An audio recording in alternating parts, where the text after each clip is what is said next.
Nós estamos gravando aqui. Luz, câmera, ação. Olha lá, dá pra gente ver, né? Depois eu edito isso aí, não tem problema. Isso, não, tá. Irmãos, graças a Deus aqui pela presença dos irmãos, aqui pela presença do pastor Elvis, né? Graças a Deus. Ele vai falar com a gente aqui, tá gravando aqui, tá? É sempre muito bom a gente se reunir assim na presença do Senhor, né? Eu acho que essas reuniões que a gente faz assim com os irmãos, elas são muito proveitosas porque a gente se sente como se fosse uma família mesmo, né? Não é aquela coisa mecânica, sabe? Que você vai ali no culto, depois vai embora. Então assim a gente se sente mais uma família mesmo, né? E conforme mais a gente vai convivendo com as pessoas, cada vez mais a gente fica mais familiar ainda, né? Então isso é muito bom. O irmão disse que recebeu de Deus a questão de restauração, né? Sim. De restaurar a palavra, né? Uhum. Então o irmão Elvis aqui, eu já conheço ele há algum tempo já estive na casa dele, inclusive. Quando eu te conheci, você tinha mais cabelo. Eu também.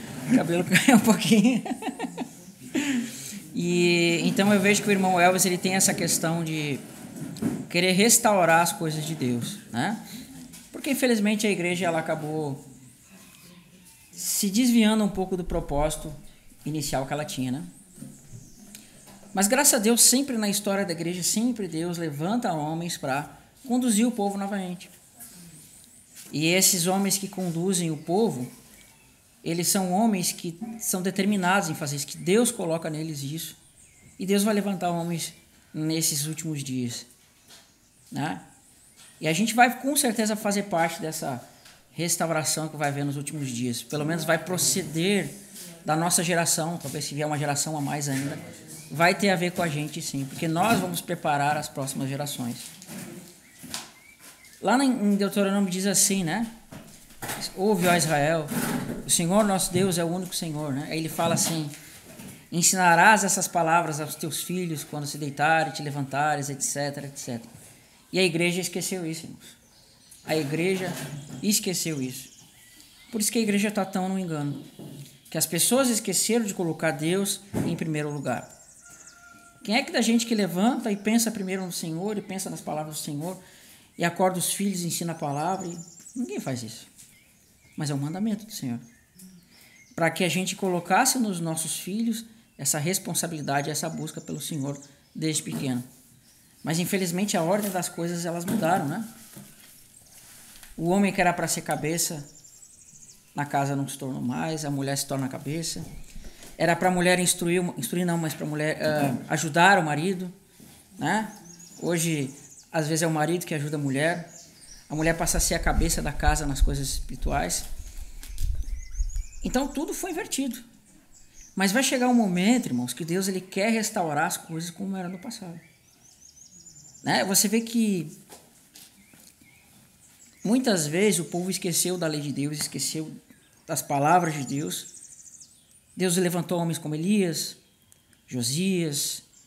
Deus levantou o próprio Cristo, os profetas, e eles vieram restaurando aquilo que era da vontade de Deus. Né? E a gente vai ver isso nos últimos dias, irmãos. Nós vamos ver isso. Não sei se o irmão já estudou sobre isso, mas lá o Pentecostes, o que aconteceu no Pentecostes, vai acontecer de novo.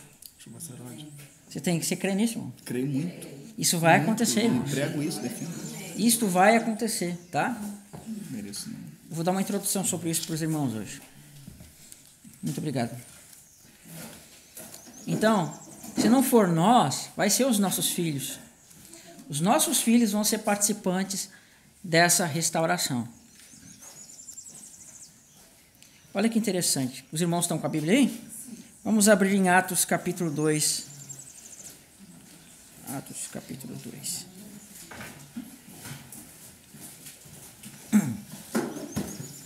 Mas a gente tem que lembrar que não há restauração das coisas de Deus sem santificação, sem mudança de mente. Vamos no verso 1 mesmo, tá, irmão? Vamos pegar todo o contexto aqui. Vai dizer assim: ao cumprir-se o dia de Pentecostes, estavam todos reunidos no mesmo lugar. Olha o que eles estavam fazendo. E de repente veio do céu como um som, como de um vento impetuoso, encheu toda a casa onde estavam assentados. né? Um pouquinho antes aqui diz que eles estavam orando, né? Que eles se reuniram no lugar e estavam em oração. Eles e mais as mulheres. Unânimes, né? Estavam unânimes em oração, né? E aí veio do céu um som como de um vento impetuoso e encheu toda a casa onde eles estavam assentados. E apareceram distribuída entre eles língua como de fogo e pousou uma sobre cada um deles. Olha que tremendo isso. Todos ficaram cheios do Espírito Santo e passaram a falar em outras línguas, segundo o Espírito lhe concedia que falasse. Ora, estavam habitando em Jerusalém judeus, homens piedosos, vindo de todas as nações debaixo do céu. Quando, pois, se fez ouvir a voz, afluiu multidão que se possuiu de perplexidade, porquanto cada um ouvia falar na sua própria língua. E aqui ele vai dar uma descrição das pessoas que estavam lá. Não vou ler por causa que era muita coisa, tá? Quando nós passamos lá para o verso 14, vai dizer assim: Então se levantou Pedro com os 11 e, erguendo a voz, advertiu nestes termos: Varões, judeus e todos os habitantes de Jerusalém, tomai conhecimento disso e atentai nas minhas palavras. Estes homens não estão embriagados, como vos viste pensando, sendo esta a terceira hora do dia, mas o que ocorre é o que foi dito por intermédio do profeta Joel. Acontecerá nos últimos dias, diz o Senhor, que derramarei do meu espírito sobre toda a carne, e vossos filhos e as vossas filhas profetizarão, e os vossos jovens terão sonhos e visões. Sonharão e vossos velhos, perdão. Até sobre os meus servos e sobre as minhas servas derramarei do meu espírito naqueles dias e profetizarão. Mostrarei prodígios em cima no céu, sinais embaixo na terra, sangue, fogo e vapor de fumaça. O sol se converterá em trevas e a lua em sangue, antes que venha o grande e glorioso dia do Senhor. Perfeito?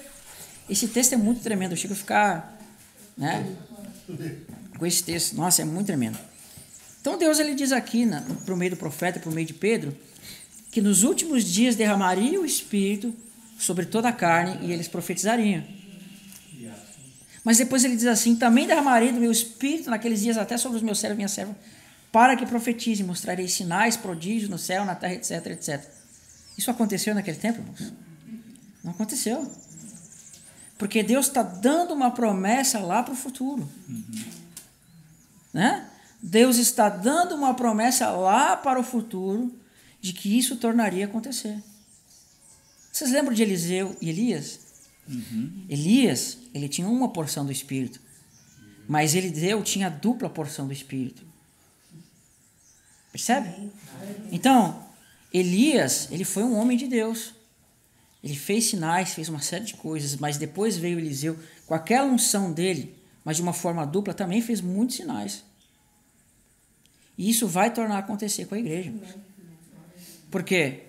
Porque a igreja vai estar em um estado tão deplorável, mas por Deus ser misericordioso com as pessoas, ele vai mandar uma restauração porque ele quer que as pessoas mudem seus caminhos.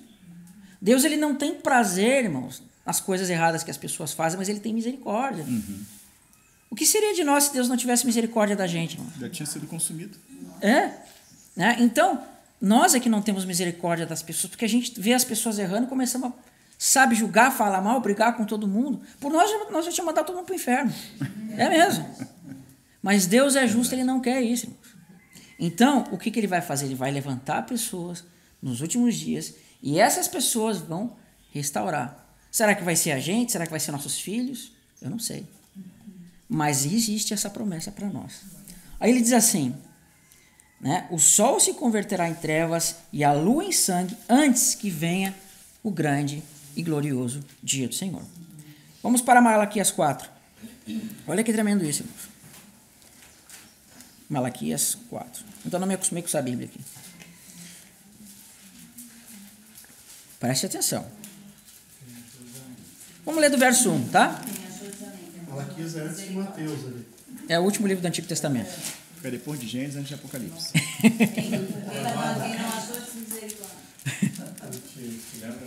Ó, dia do Senhor, o irmão sabe o que é, né? Dia do Senhor, os irmãos sabem o que é. Olha o que ele vai dizer aqui, a ligação de contexto, tá? Porque eis que vem o dia que arde como fornalha, e todos os soberbos e todos os que cometem perversidade serão como restolho. O dia que vem os abrasará, diz o Senhor dos Exércitos, de sorte que não lhes deixará nem raiz nem ramo. Mas para vós outros que temeis o meu nome, nascerá o sol da justiça trazendo salvação. Vocês que temem o meu nome, nascerá o sol da justiça trazendo salvação. É Cristo. Amém? Né? Nas suas asas saireis e saltareis como bezerros soltos na estribaria. Pisarei os perversos, porque se farão cinza debaixo da planta dos vossos pés, naquele dia que preparei, diz o Senhor dos Exércitos. Mas antes que isso aconteça, olha o que vai dizer o texto. Agora sim o que eu quero mostrar para vocês, verso 4. Lembrai-vos da lei de Moisés, meu servo, o qual lhes prescrevi em Horebe para todo Israel, a saber, os estatutos e os juízos. Então Deus está falando, olhem para a lei de Moisés. Olhem para a lei de Moisés. Só que você tem que entender que aqui Deus está falando não necessariamente com aqueles hebreus, com aqueles judeus. Deus, ele é atemporal e ele fala atemporalmente. Então, quando um judeu visse esse texto, ele ia entender para ele da forma como ele entenderia. Mas quando você olha para esse texto, você tem que ver a realidade dele. Deus falou por esse texto no passado, falou. Mas hoje ele fala novamente para você. E Deus diz assim, lembrai-vos da lei de Moisés, meu servo, o qual lhes prescrevi em Horebe para todo Israel, a saber, os estatutos e os juízos.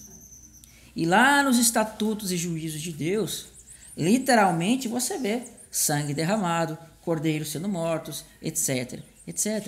Mas quando você olha para a lei hoje sem o véu de Moisés, você enxerga Cristo. Então, quando você via lá um cordeiro sendo morto, o que você vê hoje? Você vê Cristo sendo morto. Quando você viu os homens limpando as suas vestes e sendo purificadas à tarde, né? Quando uma pessoa fazia alguma coisa que, segundo a lei, era impura, ela deveria lavar as suas vestes e à tarde ela seria pura. Como é que a pessoa lava as vestes hoje? No sangue de Cristo. E por que à tarde? Porque Cristo deu a sua vida à tarde. E a lei diz também, né? Aquele que não se purificar ao terceiro não será santo ao sétimo. Se você não se purificar ao terceiro dia, qual é o terceiro dia? A ressurreição. Você não vai ser santo ao sétimo, a vinda de Cristo. Isso é tremendo, irmãos. Então, quando é lembrar para a lei de Moisés, é isso, para nós, na realidade. Mas ele vai dizer uma coisa também, lembrando da realidade, tá? Eis que vos enviarei o profeta Elias, antes que venha o grande e terrível dia do Senhor. Aleluia. Elias veio antes do grande e terrível dia do Senhor? Não veio. João Batista veio antes do grande e terrível dia do Senhor? Não veio. A palavra aqui, né, que ele diz assim, antes que venha, essa palavra antes aqui, ela foi mal traduzida. Porque a palavra é a palavra panim, que significa na face, junto. Quase que ao mesmo tempo. O que Elias fez no contexto lá de Jezabel, Acabe, etc. Elias reedificou o altar que estava caído, com aquelas 12 pedras, e o fogo caiu do céu. Sim. Você percebe que ele estava restaurando a adoração a Deus, a busca a Deus, e ele tirou aqueles 400 profetas, e aí o povo se voltou para Deus. Levou o povo, né, a dizer só o Senhor é Deus. Exatamente. É exatamente isso que vai acontecer, irmãos. Porque Deus sabe que mesmo, irmãos, que nessas denominações, nessas igrejas tenha muito erro, existem pessoas de Deus lá que não conheceram a verdade. Por isso que tem que haver restauração. Aí vai se cumprir o que diz aqui. Olha lá, verso 6. E ele converterá o coração dos pais ao filho e o coração dos filhos aos seus pais, para que eu não venha e fira terra com maldição. Então Deus, ele vai converter o coração dos pais aos filhos. Né? Só que essa expressão pais e filhos aqui, ela é difícil de entender. Mas a gente tem que entender que aqueles que foram feitas as promessas, que eram os patriarcas, você vê, Abraão não é o pai da fé? Ele conheceu a vontade de Deus. Então, o nosso coração vai ser convertido àquilo que eles receberam. Porque as pessoas, elas se desviaram, irmãos. Elas se desviaram. Amém? Então, quando Deus ele derramar o Espírito, novamente, numa porção dupla sobre o Espírito, a gente vai ver a igreja de novo com poder, cheia de poder, profetizando e trazendo a igreja novamente, nos últimos dias. Como eu espero esse dia. Glória a Deus, né, irmão? Aleluia. E aí o que a gente vê? Que quem foi chamado de Elias? João Batista. Não foi chamado de Elias? E o que João Batista fazia?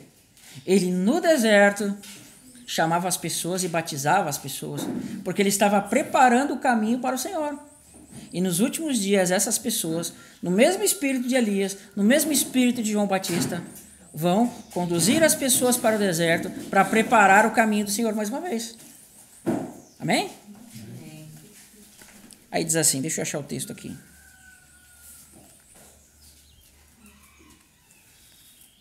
Que eu não guardei de cabeça.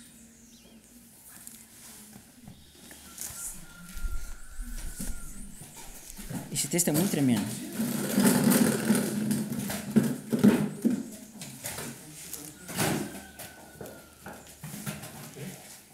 Olha só. Olha que tremendo isso daqui. A gente vê esse texto aplicado para João Batista, né? Mas olha o que vai dizer no verso 1. Isso está em Isaías 40. Consolai o meu povo, diz o vosso Deus. Falai ao coração de Jerusalém, brandai-lhe que já é fim do tempo da sua milícia, e que sua iniquidade está perdoada e já recebeu do dobro das mãos do Senhor por todos os seus pecados. Aí vai dizer assim, vós que clama no deserto, preparai o caminho do Senhor e endireitai a vereda do nosso Deus. Todo o vale será aterrado e nivelado todos os montes, e os outeiros, o que é tortuoso, será retificado, e os lugares escabrosos serão aplainados. E a glória do Senhor se manifestará, e toda a carne verá, pois a boca do Senhor o disse.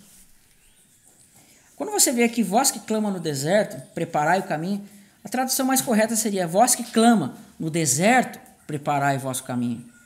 João Batista, ele levava o povo para o deserto. Porque, veja, olha a relação de coisa que nós temos lá. Você percebe que João Batista, ele estava ensinando a vontade de Deus no deserto.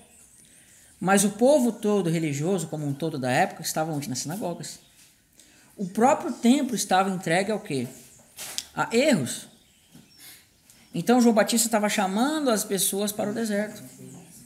Isso é um reflexo do que vai acontecer, irmãos. Porque as pessoas, elas estão exatamente no mesmo sentido. Aqueles fariseus, saduceus, mestres da lei, etc., são semelhantes ao quê? Os teólogos, os pastores, etc., de hoje. Então você vê que a restauração, ela parte da onde? Do deserto. Chamando as pessoas para isso. Porque isso aqui é para nós. Nós vamos ver isso que diz assim. Todo vale será aterrado e nivelado todos os montes. Os outeiros, o que é tortuoso, será retificado. E os lugares escabrosos aplainados. E a glória do Senhor se manifestará. E toda a carne verá, pois a boca do Senhor o diz. O que diz em Apocalipse? Todo olho verá. Aqui ele está falando da segunda vinda, irmãos. Quando diz que a glória do Senhor se manifestará, é a vinda de Cristo em glória. Graças a Deus. E todo o olho vai ver. Então, esse que está preparando o caminho, ele está preparando o caminho para a segunda volta de Cristo. Irmãos, nós somos a casa de Deus. Deus está preparando nós como sua casa. Só que a gente vai ver que os trabalhadores, as virgens, elas vão dormir. E se você dorme na hora do trabalho, o trabalho atrasa. Mas um dia vai dizer assim, à meia-noite, eis que vem o noivo. Aí o povo vai acordar e vai se cumprir o que está lá em Zacarias, o que está em Amós, o que está em Ageu, que diz assim, a casa de vocês está boa, a casa de vocês está plena, mas a minha casa está caída. Aí Deus levanta quem? Zorobabel e Josué. E Josué vão despertar, esses personagens vão despertar o povo, e eles, com o espírito despertado por eles, vão começar a trabalhar na casa. É exatamente o que vai acontecer. Quem eram eles? 2 ungidos de Deus. E lá em Apocalipse a gente vê também 2 homens, 2 personagens, aliás, que são 2 ungidos de Deus, que são chamados de 2 oliveiras. Esses personagens vão levantar o povo e vão chamar para o deserto para terminar essa casa de Deus. Então, a gente vai ver isso, irmãos. Essa vai ser a restauração dos últimos dias. Mas assim, se nós não escutamos o chamado, a gente vai ser como aqueles fariseus. que compreendiam, eles entendiam a palavra de Deus conforme a forma deles, eles tinham a lei, tinham os salmos, tinham os profetas, estavam no contexto religioso, mas eles não tinham a realidade dessas coisas. E João Batista, lá no deserto, estava entregando Cristo para os homens, e eles que deveriam entregar a verdade estavam fechando as portas do reino dos céus. Cristo fala isso, não? É exatamente o que acontece hoje. Não entra e nem deixa entrar. Não enche. E João Batista, fora de tudo isso, estava levando as pessoas. É uma realidade, irmão, para os nossos dias. E quando a gente vê, irmãos, que pessoas, né? Eu não estou dizendo que não existam igrejas sérias, não estou dizendo que não tenham pessoas sérias, não estou dizendo que não tenham pessoas corretas, não estou dizendo isso. Mas, infelizmente, irmão, a gente vê que a grande maioria das igrejas, não só no Brasil, como no mundo em geral, elas estão cheias de quê? De erros. Que são os ismos, adventismos, catolicismos, né? Todos esses ismos, calvinismos, cada um quer defender a sua bandeira. Cada um quer defender aquilo que acha certo. Aí gerou-se o quê? Os partidarismos. Por que pessoas não mudam o seu modo de viver? Porque tem muitos interesses. Existem pessoas que não mudam sua forma de ver a palavra, porque se ela mudar aquilo, ela vai perder um pouco de privilégio aqui, ela vai perder né, de pregar a palavra, ela não vai mais poder cantar no coral. Então, pessoas que têm compromisso com a verdade, essas coisas, que eu acabei de falar que não faz diferença nenhuma para ela, porque elas estão interessadas em Cristo, né? Elas estão interessadas nas coisas de Deus. Então não vai ser falta de qualquer coisa, não vai ser morte, não vai ser frio, não vai ser nudez que vai separar ela dessas coisas de Deus. E vai chegar um dia que nós vamos ter que fazer uma escolha, onde vai ter uma faca no seu pescoço, uma arma apontada na sua cabeça e dizendo assim, né? Nega o teu Senhor e vive. E aí você vai ter que fazer essa escolha. Graças a Deus eu tenho no meu coração a minha escolha. E eu creio que todos vocês aqui também têm. Né? Então nós temos que estar preparados para isso. Mas hoje, infelizmente, a casa de Deus ela está entregue ao que? Né? A ferrugem, como diz a palavra. E nos últimos dias a gente vai ver essa restauração, tá? O interessante que o irmão falou... Pode falar, irmão. Que você fala aí, né? Você reporta a tua mente para Ageu, né? Isso fala, ainda uma vez. Abalarei o céu. Daqui a pouco farei tremer o céu, né? Isso é uma promessa. Ainda uma vez vai acontecer. E se você for pegar o contexto de onde vai ser abalado, né? Os céus, a terra, é a vinda do Senhor. Com certeza. Mas antes ele manda edificar a casa. Sim. Né? Ele está falando para eles lá, porque também eles edificaram uma casa. Sim. E através do exemplo deles está falando para nós. Aí ele fala que dali um pouco ele ia fazer Zorobabel como um selo dele, né? Sobre todas as nações. Aí ele diz assim, olha como Deus ele trabalha com, que no sul a gente usa o termo pega-ratão, né? Ele fala certas coisas, mas não acontece. Por quê? Porque ele está falando lá para o futuro. Por exemplo, assim, ele fala assim que a glória desta última casa será maior que da primeira. Sim. Mas ele também diz que a glória daquela casa que foi edificada por Zorobabel, Neemias, não se comparava à glória de Salomão. Por quê? Porque a glória da segunda casa, irmãos, é Cristo. É a casa de Cristo, a casa de Deus, que somos nós glorificados. Aí ele diz assim, as coisas preciosas das nações trarei para essa casa. O que são as coisas preciosas das nações? Somos nós. Deus, ele olha para você, como eu falei ontem, como ouro e prata. Sim. E esse ouro e prata, ele está o quê? Tem defeitos. E esse ouro e prata tem que passar pelo fogo, ser purificado para ser levado até a casa de Deus. Quando Israel saiu do Egito, o que Deus falou para os egípcios? Né? Eu vos desposarei os egípcios e vocês vão sair com ouro e prata. Quando Deus ele chegou em Jericó e fez aquela destruição por meio de Josué em Jericó, o que eles pegaram? O ouro e prata e consagraram para Deus. Quando Davi ele conquistava as nações, ele pegava o ouro e prata e consagrava para Deus e colocava no templo. E todo esse ouro consagrado, depois Salomão vai colocar na casa de Deus. O tabernáculo de Moisés foi edificado com ouro e prata, o templo de Salomão foi edificado com ouro e prata, que era tirado das nações, porque Deus estava profetizando, irmãos, que a casa dele seria com as coisas preciosas das nações. que somos nós. Que vamos passar pelo fogo e Deus vai tirar isso e vai edificar a casa. Amém? Então, irmãos, hoje essas pessoas, todos nós, somos como esse ouro e prata que tem alguns defeitos. Então Deus vai começar a trazer, Deus vai começar a buscar, Deus vai começar a levantar homens para fazer esse trabalho, vai levantar, vai acordar os servos para eles voltar ao trabalho. Acorda, né? Exatamente. Deus está trabalhando nisso. E está começando aqui, vocês já estão vendo. Né? Pega o texto que o irmão leu no início. Claro. Lá sobre... Não precisa pegar agora, mas quando o irmão, a gente projeta a mente lá para o início, né? O Senhor começou falando em Atos 2. Sim. Né? Em Atos 2, uma grande obra, uma restauração foi feita pelos discípulos. Perfeito. Pelo Espírito que foi derramado. Quando vai em Ageu, que ele fala ali, né, de Zorobabel, né, e Josué, a palavra fala, e o Espírito do Senhor, né, animou eles, ou seja, o Espírito do Senhor veio sobre eles, preparou, capacitou. Esta obra vai ser feita agora. O Espírito do Senhor, ele vai vir sobre nós da mesma maneira, né, no espírito de Elias ali, né, na mesma ousadia, para que a gente venha fazer isso. Eu quero muito. Vai começar quando? Amanhã? Tá começando agora. Glória a Deus. Não, mas é sério, mas a gente vai ver, não sei se nos nossos dias, a gente fica preocupado, poxa, será que falta muito tempo? Será que falta pouco? Irmãos, quanto menos tempo faltar, melhor. Mais próximo está a nossa redenção, né? Jesus falava assim, quando vocês verem essas coisas, exultai, porque está próximo. Exultai. Hoje aí as pessoas ficam pensando, não, mas eu tenho que terminar isso, eu tenho que terminar aquilo, não sei o quê. Eu quero construir uma casa. Quer construir a casa, e a casa de Deus. E a casa de Deus?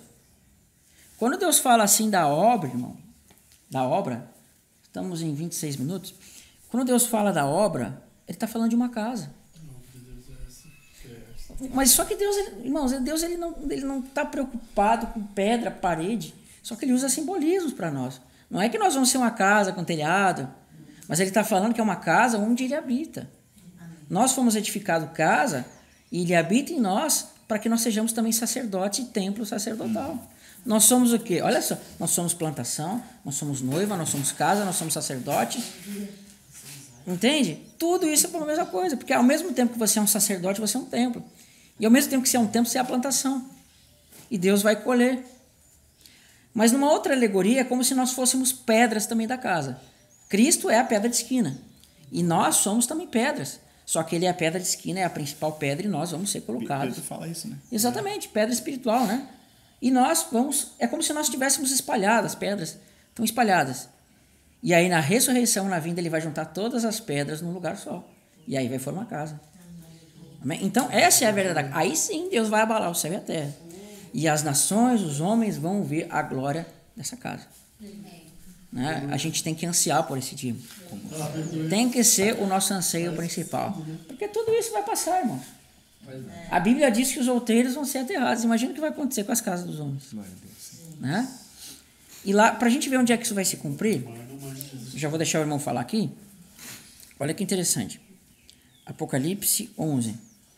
Lembra que eu falei, né? Nos últimos dias derramarei do meu Espírito para que profetizem. Olha lá. Aqui Deus vai mostrar a casa. Vai mostrar o molde da casa, né? E vai fazer uma medição. Apocalipse 11, verso 1.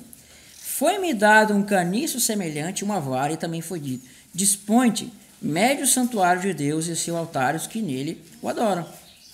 Deus está mostrando uma casa aqui, não está? Você acha que Deus está se preocupando com uma casa terrena? Não está. E Deus diz assim, né? Foi dado uma vara para que medisse essa casa. E os que nele adorem o seu altar. Mas deixa de parte o átrio exterior do seu santuário e não meças, porque ele foi dado aos gentios, e esses por 42 meses calcarão os pés da cidade santa. Por que o átrio exterior foi dado por gentios? Você tem que conhecer a casa, tá? Irmãos, para a gente conhecer o Apocalipse, entender ele, você tem que conhecer a lei, o sentido profético da lei, no caso, as festas de Deus e entender o Israel de Deus. Senão você não consegue entender o Apocalipse, senão você vai inventar um monte de coisa. Tá? Mas ele diz assim, né? Para medir o santuário e o altar os que nele adoram. Mas o átrio exterior foi dado aos gentios. Por quê? Vamos imaginar vamos imaginar que esse aqui é o tabernáculo de Deus, essa casa aqui mesmo. E lá na parte de fora a pessoa, né, tinha aquele véu que entrava no santuário. Naquela parte de fora você tinha aquele altar de bronze. Não tinha? E o que se fazia naquele altar de bronze? Queimava-se a carne, derramava-se o sangue. Mas no altar que existia dentro do tabernáculo, que era o de ouro, ali só podia trabalhar os sacerdotes, né? Os sacerdotes trabalhavam naquele altar e ali não havia derramamento de sangue, não havia morte. Exceto uma vez por ano, no dia da expiação, quando aquele altar era expiado, junto com a Arca da Aliança, o propiciatório. O que isso mostra para nós, irmãos? Quando Deus diz que a parte exterior do tabernáculo vai ser entregue aos gentios, ele está mostrando o nosso exterior. Mas quando ele diz para medir o altar e os que nele adoram, ele está falando dos sacerdotes que estão no altar de ouro. Por quê? Porque a parte de fora, lá naquele tabernáculo onde a carne era queimada, onde o sangue era derramado, está falando dessa parte aqui, que vai ser o sangue derramado, a carne vai ser queimada. Mas a parte de dentro, onde Deus habita, eles não tocam. Então essa parte aqui vai ser entregue. Isso quer dizer o que para nós? Aquilo que Cristo falou. Não ter mais aqueles que matam, né, a nossa carne, mas ter mais aquele, né, que pode nos atirar no inferno. Então essa parte interior eles não vão ter acesso, que é aonde Deus habita. Mas no exterior a carne vai ser queimada. Aquela parte, uma outra interpretação, você pode entender que fala das coisas terrenas. É a terra. Fala do bronze. E o bronze vai falar do que? De tribulação. Porque é ali que o sangue ia ser derramado, ali que a carne ia ser queimada. Mas na parte de dentro não. É glorificação, por isso que era de ouro. E a gente vê que aqui que ele mostra essa casa, ele mediu a casa. Essa casa, ela está o quê? Ela está na estatura de Cristo aqui. Ele mediu, então ele está enxergando Cristo, porque Cristo é a régua de medida. Assim como o ourives, quando ia ver se o ouro e a prata estavam prontos, ele tinha que ver sua face, assim também a casa ela tem que estar na estatura de Cristo. Por isso que ela vai ter que ser o quê? O povo vai ter que ser restaurado, para que nós chegamos à estatura de Cristo. Tá? E diz mais assim, olha quando vai isso acontecer. Mas deixe de parte o átrio exterior do santuário e não meças, porque foi ele dado aos gentios, e este por 42 meses calcarão os pés da cidade santa. Que é a grande tribulação, irmãos. A perseguição, onde o nosso corpo vai ser, né, morto, derramado sangue. Mas está aqui a promessa que eu falei para vocês. O que diz lá em Atos? Nos últimos dias derramarei do meu espírito sobre toda a carne, para que profetizem. Mas também diz assim, naqueles dias derramarei do meu espírito sobre os meus servos, sobre as minhas servas, para que profetizem. Então mostrarei sinais no céu, na terra, prodígios, vapor e coluna de fumaça. E olha o que diz assim, darei as minhas 2 testemunhas que profetizem. Algumas traduções dizem assim, darei poder às minhas 2 testemunhas para que profetizem por 1260 dias. Qual foi o tempo do ministério do profeta Elias, irmão? 3 anos 3 anos e meio. Que até que não choveu. E eles vão fazer exatamente a mesma coisa. E assim como Elias restaurou o altar de Deus, esses aqui vão restaurar a edificação da casa de Deus. Amém? Aleluia. Então, eu acho que com essa promessa, irmãos, a gente tem que se alegrar, irmãos, porque a promessa é grande para nós, amém? Você quer dar uma palavra, irmão? Maravilhoso demais, meu irmão. Glória a Deus. A palavra que eu tenho para dar é que eu converso com a igreja, né? Glória a Deus, irmão. Sobre esse derramamento do Espírito. Que assim como foi no Pentecoste, vai acontecer nos nossos dias. Eu creio. E também tem ligação com a chuva seródia, né? O último derramamento de Espírito sobre a terra. E o posicionamento que eles tiveram para que o Espírito fosse derramado em Pentecoste, né? Eu pego isso antes. Hoje tem muito achismo, né? Eu acho que tem que ser assim, eu acho que tem que ser dessa maneira, eu acho que tem que ser assim, eu acho que tem que ser assado. E não cabe o que eu acho, o que o irmão acha, cabe o que a palavra de Deus diz. A palavra está aí, o Senhor fala para dela não se desviar nem para a direita, nem para a esquerda, e fazer tudo conforme nela está escrito. E eu volto de novo com Mateus 22, 29, que diz, errais, não conhecendo a Escritura, nem o poder de Deus. E você vê que o povo estava indo para os templos adorar, estava indo para o templo adorar. Né, em Jerusalém, todo mundo para o templo, imagina todo mundo bem vestido, né, todo mundo procurando os melhores lugares lá na sinagoga, indo adorar, mas essa turma, aproximadamente 120 pessoas, não foram para o templo que era de costume, eles foram por uma casa à parte, e a palavra fala que eles permaneceram unânimes em oração, ou seja, havia uma concordância entre eles daquilo que eles queriam. E essa concordância estava baseada na promessa que o Senhor falou para eles. Olha, eu vou para o Pai, mas vou derramar o meu Espírito.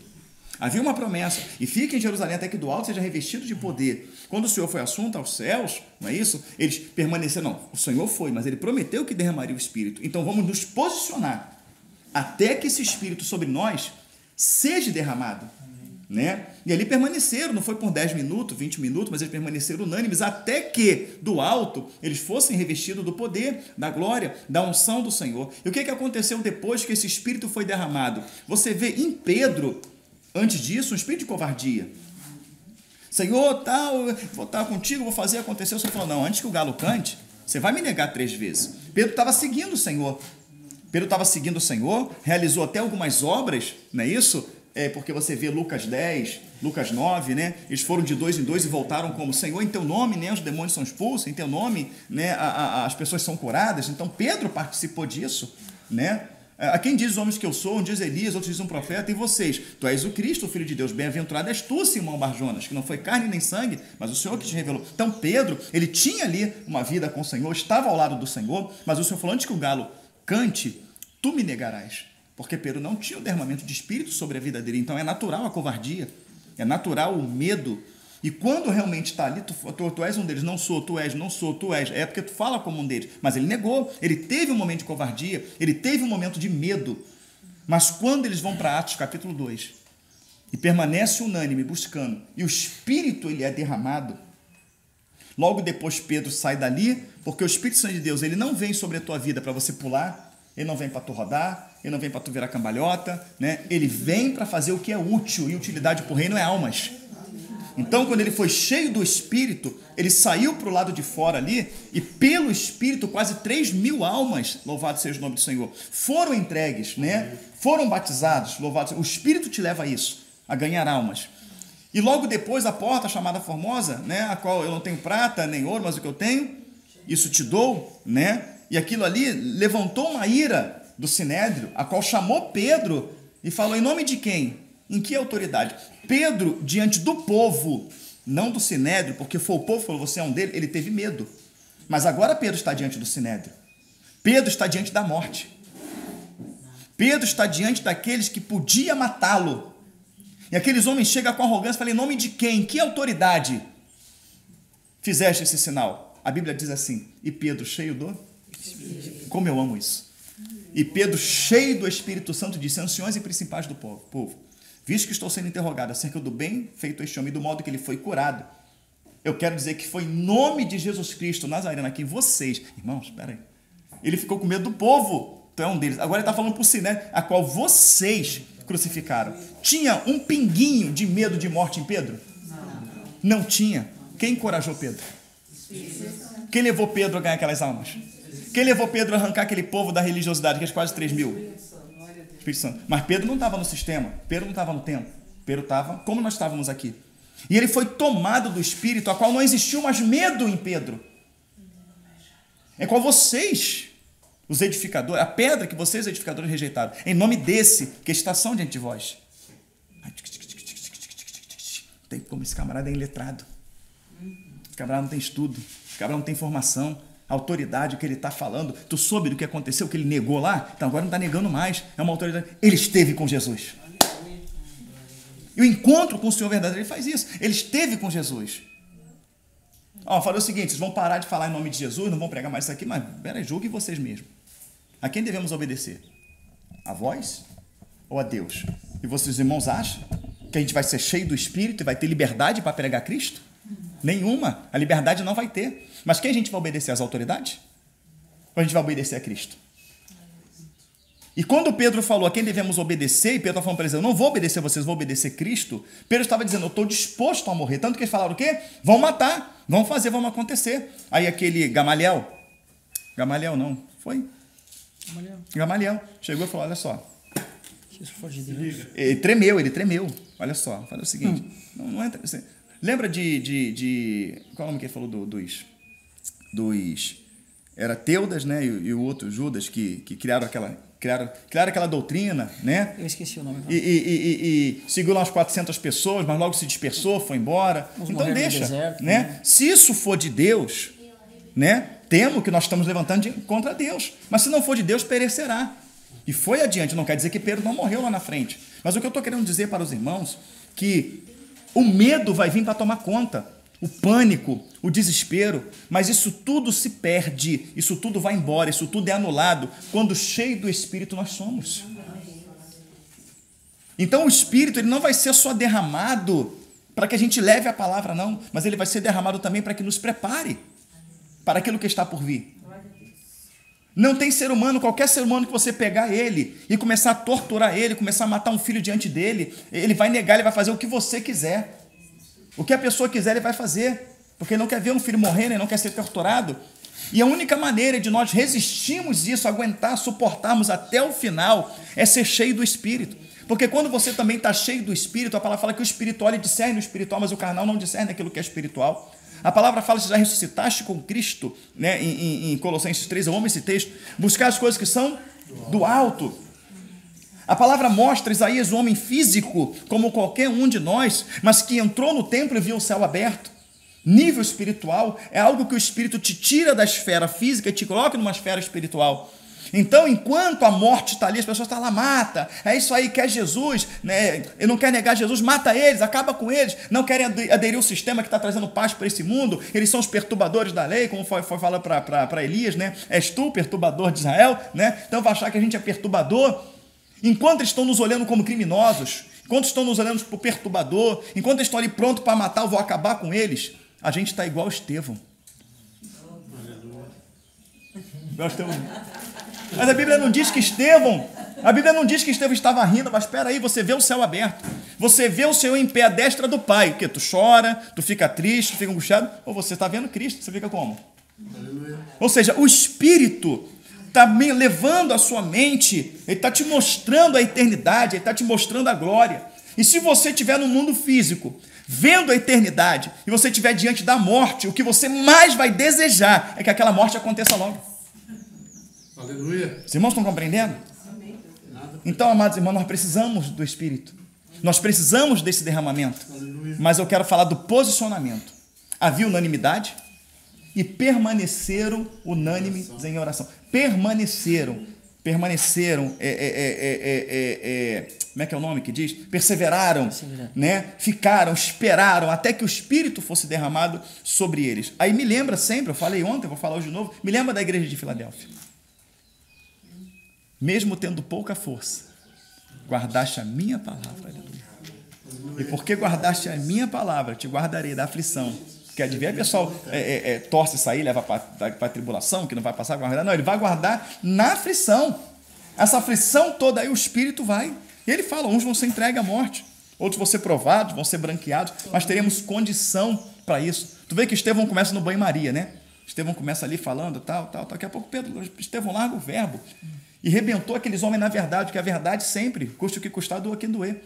E quando Estevão começa ali, Estevão já sabia que ele ia morrer. Aleluia. Mas o viver é Cristo, disse Paulo, e morrer é lucro. A gente vê tanta coisa nesse mundo, perde o prazer nele, que às vezes dá vontade de você sair logo desse mundo, mas se você jogar na frente de um trem, de um prédio, se matar, tu vai para o inferno. Né? Mas se alguém me matar, então eu vou largar o prego, eu vou pregar a palavra, eu vou pregar, vou confrontar o sistema, eu vou pregar, porque se eu morrer é lucro. Se eu ganhar almas, o nome do Senhor foi glorificado. As almas que eu ganhar, os sinais que Deus operar através da minha vida, todos verão a glória do Senhor. Mas se eu morrer, eu vou ver a glória do Senhor. Então tudo é lucro. E Paulo via lucro tanto na vida quanto na morte. O meu lucro na vida, porque eu vivo para Cristo, eu vivo para anunciar, eu vivo para pregar, eu vivo para falar. E se eu morrer, ele vai cumprir o propósito que está no meu coração, de é ver Cristo. Então, amados irmãos, vamos nos posicionar da maneira que a Bíblia quer. Porque uma das coisas que eu vejo aí, já entrando na profecia de Joel, claro, né, saindo ali de Ageu, entrando em Joel, o Senhor vai falar de jejum, ele vai falar de reunir o povo, reúne o povo, aclama o jejum, santifica, para que o povo busque a minha face, para que o povo se humilha. Você vê que há todo um procedimento ali para que o Espírito ele seja derramado. Na profecia de Joel, que fala que o Espírito seria derramado sobre toda a carne, ele fala para juntar o povo, a unidade, né? Permanecer unânime. Ele fala de proclamar o jejum. Ele fala de buscar. Por que ele fala de tudo aquilo ali? Porque ele começa a descrever o que vai vir depois. O que vai vir em seguida. Nós sabemos que Joel também é uma profecia para a volta do Senhor, que ele fala do céu escurecer, da lua transformar em sangue, tá? O contexto da vinda de Cristo ali, e ele vai falar de um preparo, de reunir o povo, de jejuar, de buscar, de santificar. E é o posicionamento que nós temos que tomar. Mas o diabo também sabe disso. O diabo jogou no Netflix, Facebook, ele jogou WhatsApp, shopping, cinema, não é? Mas jejuar era para lei, né? Oi? Jejuar era da lei. Tá certo, né? Então, ele colocou tudo isso, né? O entretenimento, né? A condição de pessoa comprar um carro, a condição da pessoa ter uma casa de praia. Eu não estou dizendo que é ruim, como a gente também está programando de um dia lá, mas as pessoas vivem em função disso. Eu sonho em comprar uma casinha no campo, né? Para mim ficar lá. E quando compra a casa do campo, tá todo final de semana lá.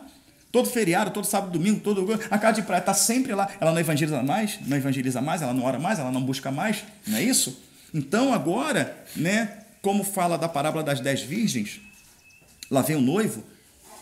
Quando está preparando o casamento, né, e eu já me casei, já fiz muitos casamentos também, observo que na semana do casamento, a noiva e o noivo não pensam em outra coisa.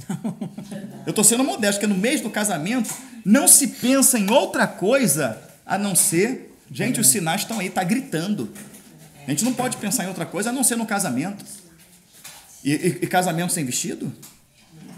E se o vestido da noiva branquinho manchar, uma pinguinha branca, ela fica desesperada. Meu vestido manchou. Né? Então a gente tem que se preocupar, o casamento está aí. O noivo com a noiva, Cristo com a igreja, ser revestido de poder, por quê? Porque ele fala o seguinte, né? Que aquela que tinha a lâmpada acesa, a lâmpada cabia na palma da mão, vinha na altura do rosto, para que ele conhecesse a noiva. Salmo 119, versículo 105, lâmpada para os meus pés e luz para o meu caminho, a tua palavra. Então o povo tem que voltar para a Escritura. Aqueles discípulos passavam tudo o que passava perseguição, passava afronta, mas tinha autoridade, tinha unção. Né? Paulo está pregando, o Eutico caiu, se quebrou todo, o pessoal entrou de desespero. Paulo também orou, Eutico levantou, né? E a porta chamada formou, não tem prata, não tem uma que eu tenho, te dou, levanta. E os sinais aconteciam, os sinais seguiam, tomava chicotada, apanhava, prisão, tribulação, mas os sinais aconteciam, os sinais operavam pela vida daqueles homens, louvado seja o nome do Senhor. E isso foi a ação do Espírito Santo na vida deles, que faziam com que eles apanhassem, fossem rebentados no chicote, ainda saía festejando, pulando. Vocês estão felizes porque está todo arrebentado? Não, eu tive o prazer de sofrer pelo Evangelho. Eu tive o prazer de sofrer por Cristo. Espera aí, você vai numa cidade pregar, você expulsa o demônio de uma mulher pelo poder de Deus, né? Sou homem de Deus, cuidado com massagear o ego, né? Eu vou acionar. Sou homem de Deus, ouviu o que eles falam? Paulo olha para ele e fala, em nome de Jesus Cristo, Paulo fala assim, né? Em nome de Jesus Cristo, sai dela.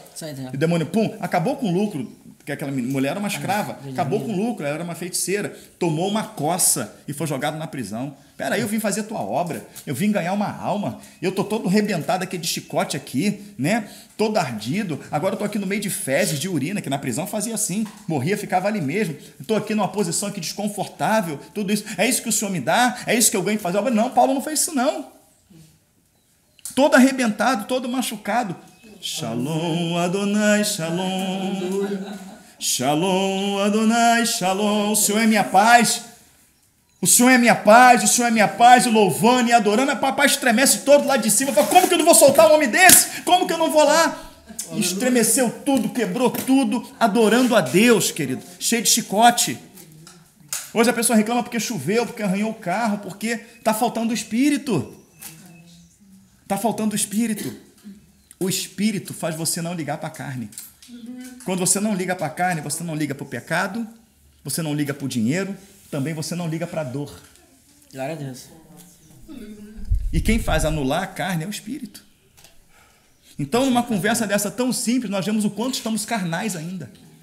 E o processo de santificar, de purificar, de permanecer unânimes em oração, é um processo de matar a carne. E quando você conseguir anular a carne, é onde o Espírito vai se manifestar. Então, vamos até a essa preparação. Nós experimentamos a vida, cometemos até muitos erros, alimentamos a nossa carne com o que não era para ser alimentado. Todos nós tivemos a atitude de meninos. Quando éramos meninos, pensávamos como meninos, agíamos como meninos, discorríamos como meninos, mas agora somos adultos. Deixamos de lado as coisas de menino, tomamos leite, agora está na hora do alimento sólido. Timóteo fala, tendo que comer o que vestiste, já com isso contente. Porque a grande ganha a vida com contentamento. Porque o amor ao dinheiro é a raiz de toda espécie de males. Nessa cobiça, muitos desviam da fé e se transpassam com muitas dores. Tu, homem de Deus, foge dessas coisas. A gente tem muito além do que comer e do que vestir. Temos ou não temos? A gente veio para cá de carro. Eu vim para cá de avião. Se eu falo de comida e bebida, eu venho de avião. Aí, bebê, vamos embora, avião. Teve até costela. Né? Costela. Nós temos além.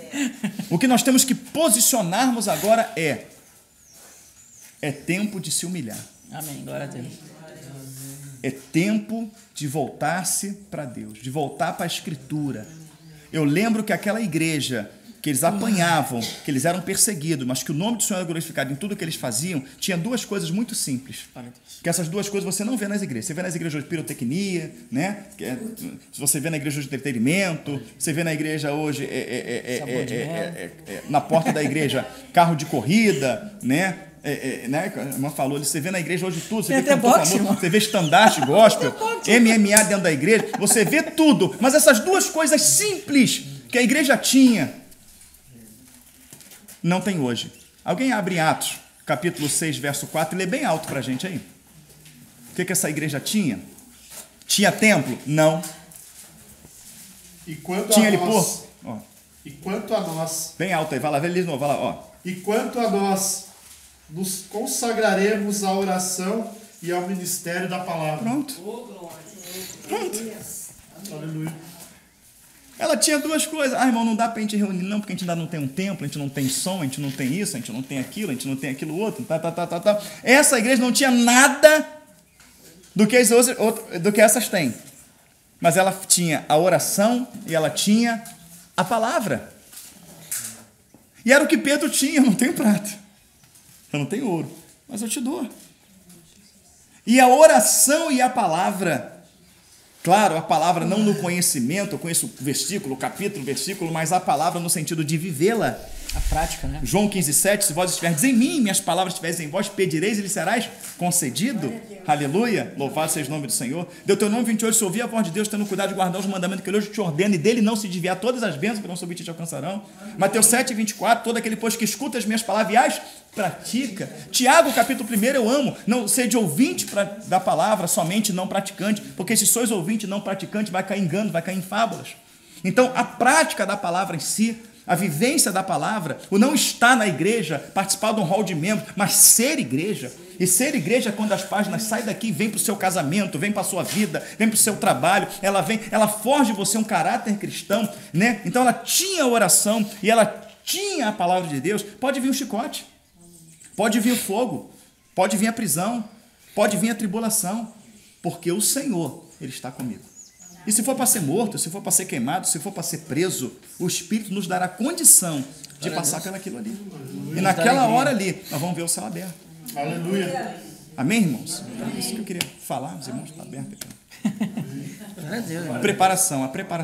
Amém, glória a Deus. Então, a gente não deve se preocupar, irmãos, com dor, com nada, que é assim que o inimigo, ele tenta apavorar a gente. Irmãos, tenham fé. A gente não imagina como vai ser. Hoje você imagina alguém serrando a sua mão. Você imagina que vai doer. Isso já deixa você apavorado.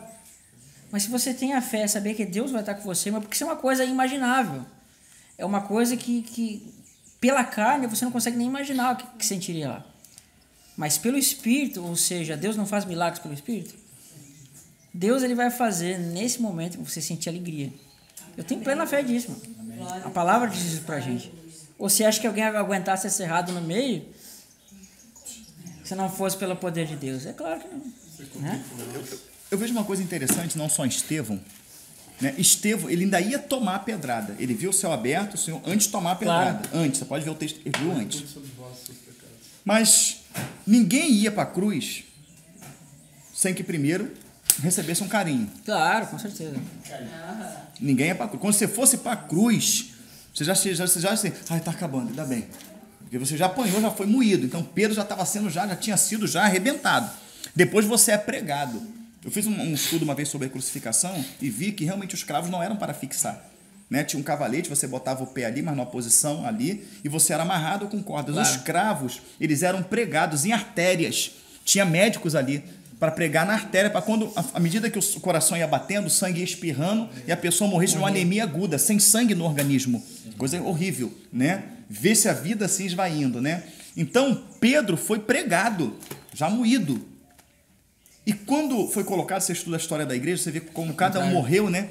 Pedro, ele foi crucificado de cabeça para baixo, porque Pedro, naquela hora, ele falou assim, eu não sou digno de morrer como meu Salvador. Mas espera aí, você apanhou, tomou soco, pontapé, chicotada, teve os cravos pregados aqui batendo.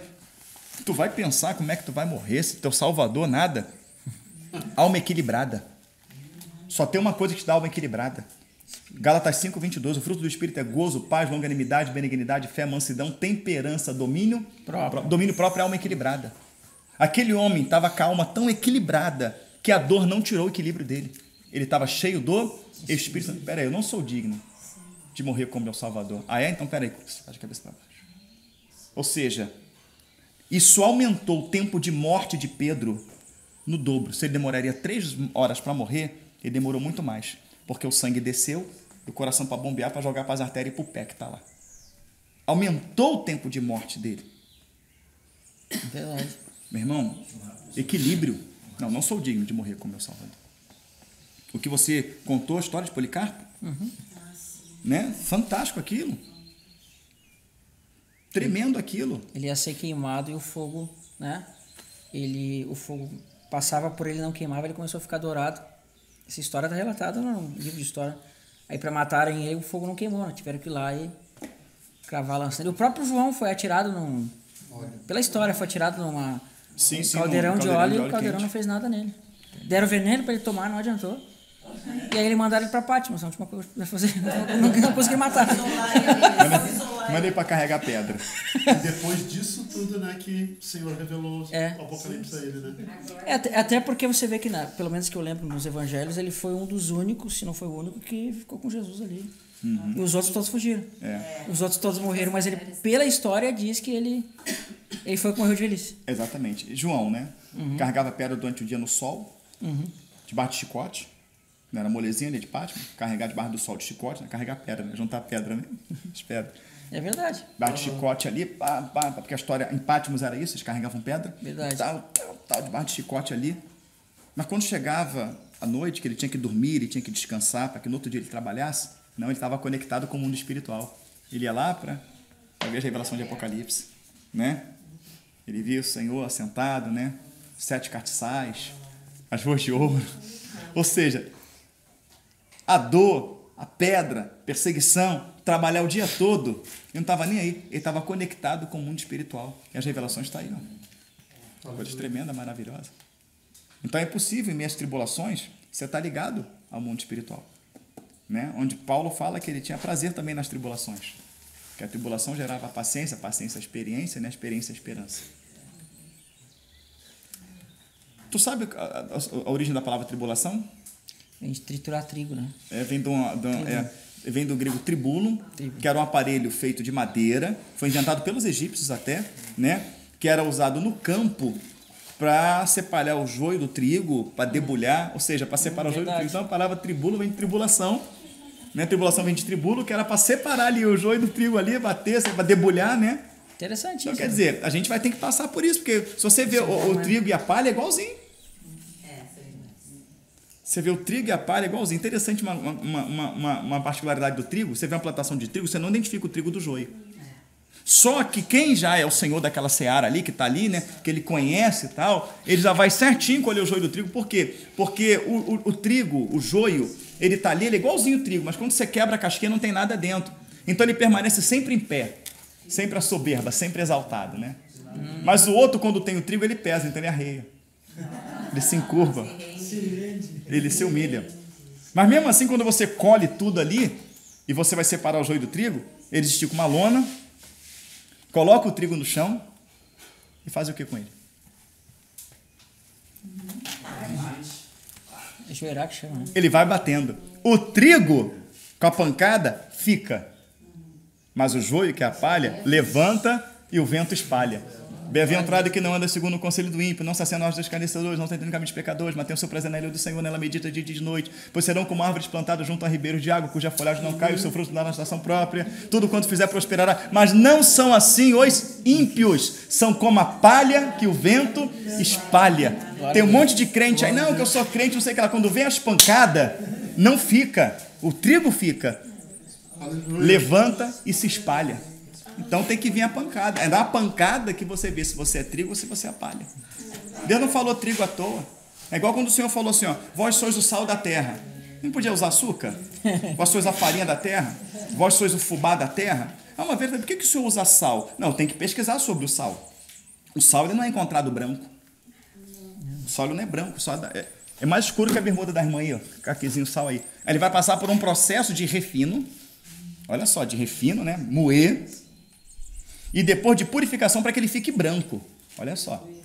Mas aí também, se você for fazer um prato, né? Se for fazer um prato, uma moqueca de peixe com camarão, aquela coisa toda tal, e a pessoa esquece de botar o sal, que ela vai provar, aquilo está insosso. Sem o sal não destaca o sabor. A pessoa, pô, não dá para comer não, tá sem sal, tá sem gosto. Mas se também a pessoa, se não tiver o sal, dá problema no prato. Mas se você pegar e salgar aquilo ali, você não sente o gosto do camarão, do peixe, você estragou o prato. Então o sal, ele não pode faltar, mas ele também não pode aparecer. Porque se ele aparecer, ele tira o gosto. Nós somos sal. Nós estamos aqui para fazer a obra, mas nós não podemos aparecer. Porque quando alguém come um prato que está no ponto certo de tempero e de sal, ninguém fala assim, que sal gostoso, que sal maravilhoso, não, que costela, que peixe, que camarão. Então nós somos o sal que estamos ali para realçar o sabor do prato, que é Cristo. Glória a Deus. Aleluia. Então se você salgar demais, você ir onde Deus não te colocou, tu vai estragar. E se tiver de menos também, você não está fazendo a sua função. E uma outra coisa do sal é que a pessoa fala, eu não sou valorizado, e ninguém liga para mim, porque você não está fazendo para o homem, você está fazendo para Deus. Então você faz a lista de compra para você ir no mercado, sempre acontece, muitas das vezes, você esquece de botar o que na lista? O sal.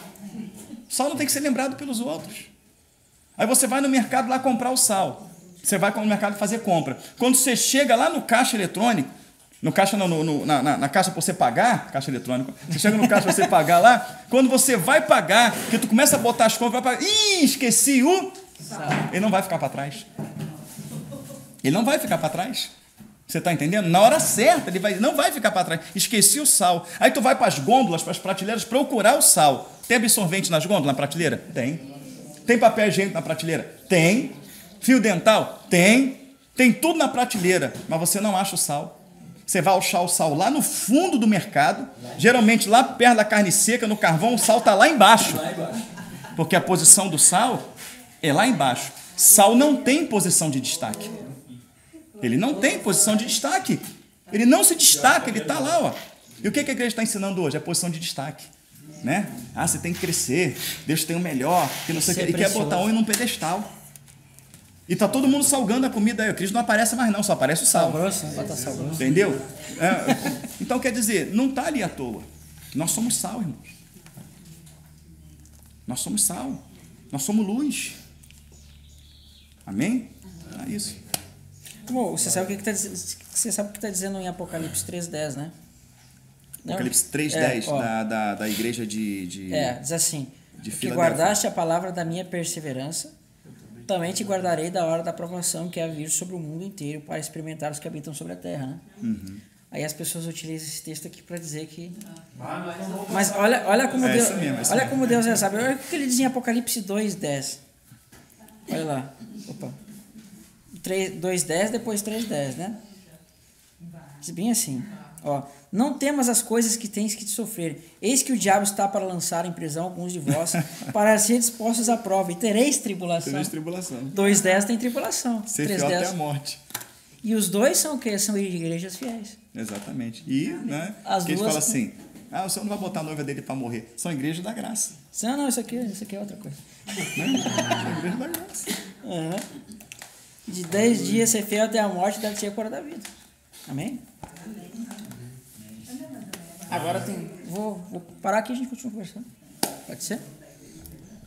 Aproveitando que você viu esse vídeo, entra no nosso site www.canalreinodedeus.com e se inscreve lá para você ter as últimas informações sobre muitos assuntos.